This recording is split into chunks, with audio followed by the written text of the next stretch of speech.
All right, welcome to another installment of Art and Symbols of St. John's. We are in the children's area toward the front of the sanctuary.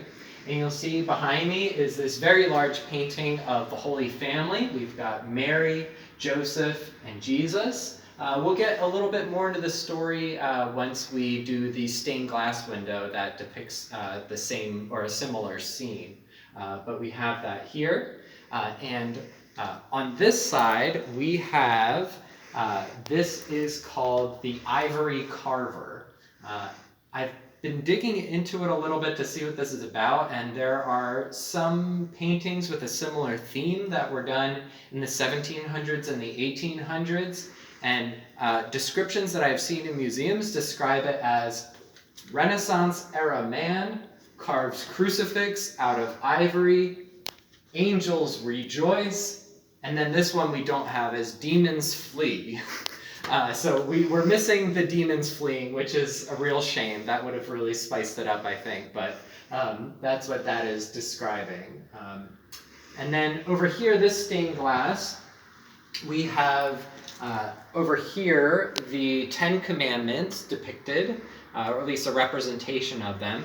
And if you see the way they're numbered, it's not evenly. It's not 5 on the left tablet and 5 on the right tablet, but it's 1, 2, 3 on the left and 4, 5, 6, 7, 8, 9, 10, the other 7 on the right.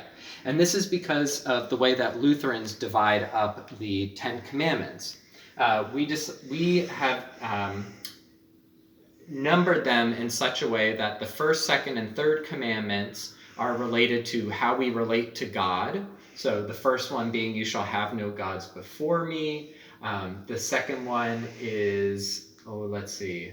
Why am I blanking on?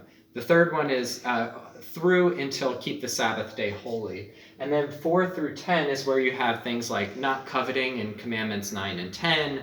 We have you shall not steal. We have you shall not murder. So how we relate to each other as human beings. And then up here, this is an odd one. So in the Lutheran Church, we identify and observe 2 sacraments. These are special means of grace where we believe that God's grace, mercy, forgiveness, and new life is conferred to us, that we know it happens that way. The top left, you see what is a chalice and a wafer or a piece of bread. So obviously that refers to the Lord's Supper. And to the right, between that center, after that centerpiece there, is a baptismal font to represent baptism. There are still 5 more, and that's because there are 7 total sacraments that are recognized by the Roman Catholic Church. So we've included those, all 7 of theirs. I'm not sure why, to be completely honest, but they're there. Going from left to right, we have that is holy orders or ordination on the far left with the stole placed over the Bible. And then the kneeler there is a representative of confession and forgiveness. And you see sort of the idea of confession and absolution. On the left, there's a snake, which is probably the confession part of recognizing the power of sin. And there's a blossoming flower next to that on the other side of it, showing the forgiveness that comes forth. In the center, that is the symbol for confirmation with the descending dove. Then we have marriage, and with the 2 hands holding. And then finally, what's known as Sacrament of the Sick, or Last Rites, it's also called, when there are prayers that are said over someone who is near death.